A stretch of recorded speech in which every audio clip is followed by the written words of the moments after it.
Communism for the Rich. How did I come with that title? Well, actually, we're sitting on the old John Brown's yard, the old red Clydeside, where a whiff of communism pervaded the atmosphere in the early 19th, early 20th century onwards. And there was a political dimension to this. And I think that when I go through my slides, you'll see where the link-up is with that communism. Here it was communism for the poor, and I've just been looking at communism for the rich. Banks, what are they for? One of the questions I asked the people that came to see me is, do you agree with the Oxford English Dictionary definition of a bank, which is an institution there for the safekeeping of people's money? Because actually if you do, you screwed up. You screwed up magnificently as a result of that. And this issue of banks and safety for money is still the resonant issue today, which I will focus on later. And it was very much a central part of what the Governor of the Bank of England said last week in his speech on the future of banking. We need to ensure safety in banking to restore trust and confidence of the consumer in the banking sector. And that definition doesn't describe today's banks very well. So we've got a lot of work to do on that. If you look at the issue of non-financial companies, that increased, but it didn't increase as much maybe as we'd have liked. Because a lot of the profits, the corporate profits in the USA and the UK have been made by the banking community.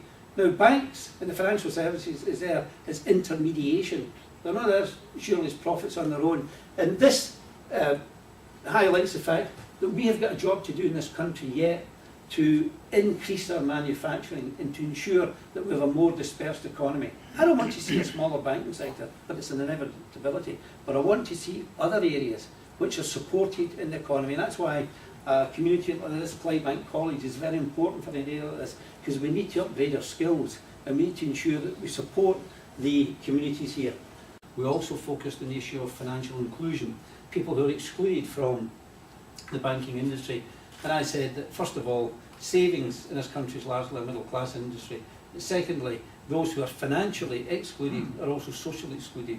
So we must ensure that we get adequate policies in to promote financial inclusion, not least basic bank accounts and others. And I'm glad to say that the government, which didn't have it as a major part of its agenda, now has a 10-year programme looking at the issue of financial inclusion. Back to the communism for the rich. Think of this. Good old Karl Marx in 1867. Owners of capital will stimulate the working class to buy more and more expensive goods, houses and technology, pushing them to take more and more expensive credits until debt becomes unbearable. Look at my last chart. Right? Karl Marx anticipated what I was going to say today. Right? So, the unpaid debt will lead to the bankruptcy of banks, which they have done, which will have to be nationalised, which they have been, and the state will have to take the road, which will eventually lead to communism, which it probably won't. So the only thing that's not right in that is the ending with Karl Marx. But he got it 95% right on that issue. So if we're going to have a market system existing, we have to address the issue of too big to fail. For banks that are too big to fail. And that's why Mervyn King made that point last week in his speech. Because the choice is quite clear for us. Are we going to allow the present system to continue, where actually for bank executives it's a rational and logical decision to take excessive risk, because they'll get more back for the company, and if things go wrong, you and I'll pick it up. So there is that logical element there.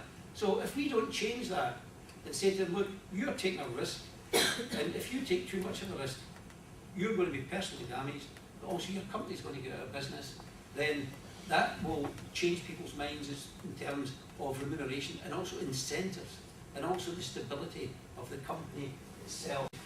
One of the things that impressed me was in a visit to Japan in October 2007, just at the height of this crisis. I had the opportunity to meet the central banks there and the policymakers and the politicians. And I came back with two lessons from Japan. One, they said to us, your banks, there cannot be prevarication, you need to recapitalise your banks. And we did that, and we recapitalised. Two, they said, there's going to be a public anger and resentment to this, and you must have strategies to deal with that public anger and resentment. I don't think we've got adequate strategies to deal with that. And I think after the next election, when we have the fiscal approach outlined and the cutbacks in public, there will be people saying, well, why do I need to pay for this? So we need to have that strategy, we need to have that engagement if we are going to address these problems fundamentally.